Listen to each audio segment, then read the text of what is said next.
In this video, I'm going to talk about the industrial production of aluminum metal. Aluminum metal doesn't exist in pure form in nature. It's so very reactive with oxygen that any pure aluminum formed would immediately be oxidized. And so aluminum in nature exists in mineral form. And the primary mineral that we mine in order to start the process of obtaining pure aluminum metal is called bauxite. And it's an ore that contains a mixture of oxides and hydroxides. A lot of textbooks will represent it as just being pure aluminum oxide because that makes the chemistry more straightforward, but that's not actually true. It's actually mostly hydroxide and minerals that are mixtures of oxides and hydroxide. But it doesn't really matter because all of the chemistry that we're going to talk about works whether you're starting with the oxide or whether you're starting with the hydroxide or whether you're starting with compounds that are complex mixtures of both. There are actually two major challenges that we have to overcome in order to make pure aluminum metal. One of them is the fact that our aluminum ore does not only contain aluminum minerals, it also contains contaminants, including iron oxide.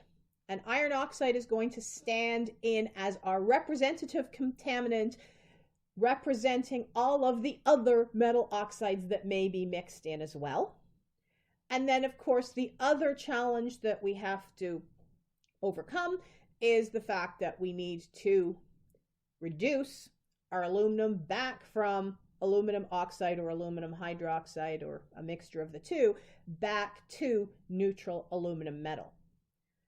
And the way in which we overcome these two challenges are different.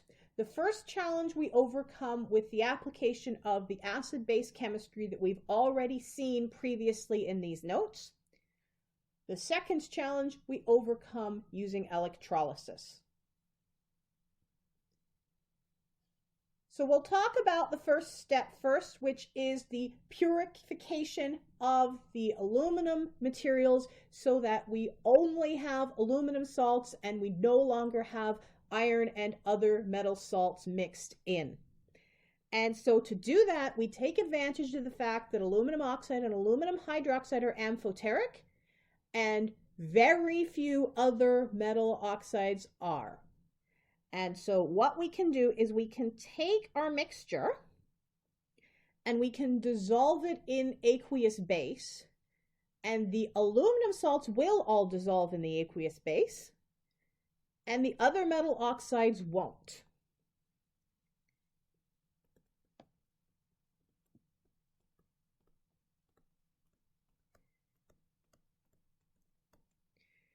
So if, for example, I'm going to start with the Gibbsite, the aluminum hydroxide, then my equation for that is going to involve the aluminum hydroxide dissolving in aqueous hydroxide to give the aluminum ion with the 4 hydroxides wrapped around it. And that being an ionic species is soluble in water.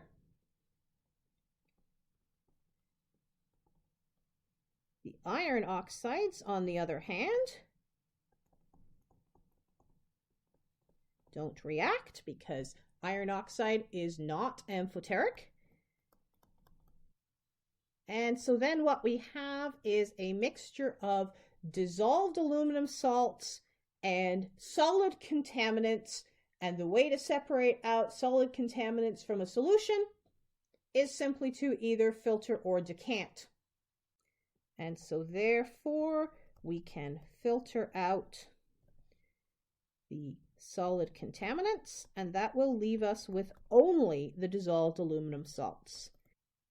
And you will recall that while aluminum hydroxide reacts with aqueous hydroxide, so does aluminum oxide, and therefore it shouldn't come as any great surprise that so do the minerals that contain mixtures of oxides and hydroxides. So however we want to write out this reaction, the key take-home message is all of the aluminum species dissolve in the base and none of the contaminants do.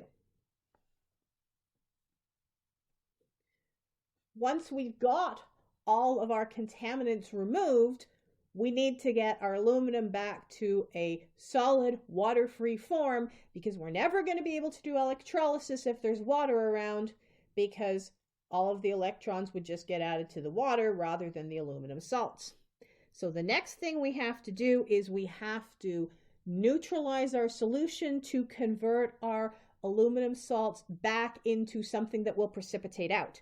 Essentially, we need to do the reverse of that first reaction. We need to add acid. But we don't want to add too much acid. We want to add exactly enough acid to neutralize our mixture.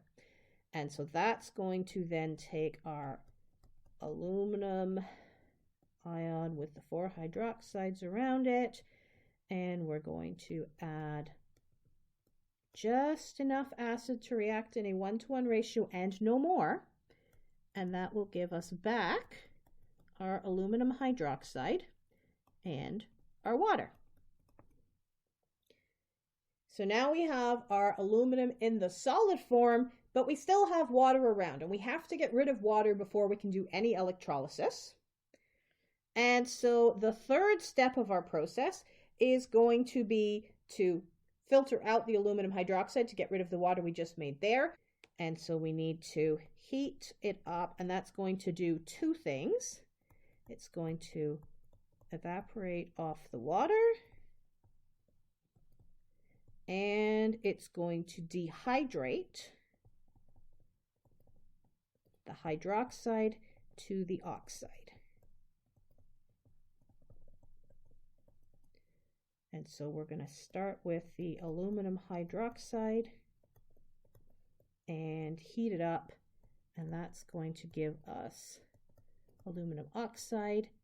And since we're dehydrating, we are eliminating water vapor. I need 2 aluminum hydroxides for every aluminum oxide, and I'm going to be producing 3 molecules of water vapor for every 2 aluminum hydroxides that I heat up. Now I have made something that I can do electrochemistry on, because now I have something that is dry. That said, I also have something with a melting point of over 2000 degrees Celsius. And that's not really a practical thing to have to deal with. We saw when we talked about the electrolysis of sodium chloride that you can't conduct a current through an ionic solid. You have to take the solid and either melt it or dissolve it in water. If you dissolve it in water, you're not getting pure metals out of your electrolysis experiment. You're going to get hydrogen gas instead. So you have to melt it. But 2000 degrees is incredibly hot. And back when people thought that you actually had to just take the aluminum oxide and melt it, aluminum was considered a precious metal because of how incredibly much it would cost to do that. It has only become possible for us to view aluminum as an everyday substance due to the discovery of a material called cryolite, which is also an aluminum salt, which has a much lower melting point of only 1000 degrees Celsius, and which aluminum oxide dissolves in. So if we take our aluminum oxide and we dissolve it in melted cryolite, then we can do our electrolysis at quote-unquote only 1000 degrees Celsius instead of having to go up to 2000 degrees Celsius. Well, if you know anything about the cost of generating equipment that can both create a temperature of 2000 degrees Celsius and safely sustain it, you know that that is a massive improvement. But I will point out, we are still having to heat up to a really high temperature, significantly higher than we had to go for the electrolysis of sodium. And so it costs a lot to make aluminum metal the first time round when you have to do the electrolysis of aluminum oxide. It's way, way, way cheaper to just melt down and recycle previously used aluminum. So it is incredibly important that we continue to recycle our aluminum containing materials. All that said, if we have the cryolite that allows us to melt our aluminum oxide, we can set up an electrochemical cell. You see a picture in front of you showing that. And you can see that the liquid aluminum down here does not dissolve in the cryolite bauxite mixture up here. So that's good. That allows us to separate it out. That's essential for one of these cells to work.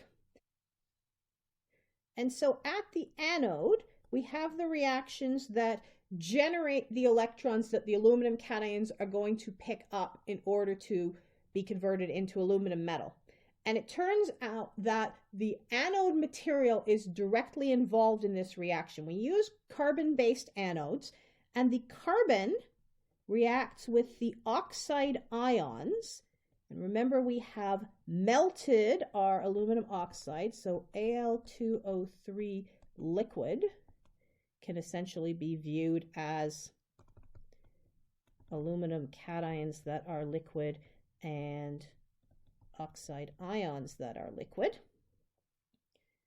Those combine, the graphite anode and the oxide anions combine to make carbon dioxide gas and release electrons.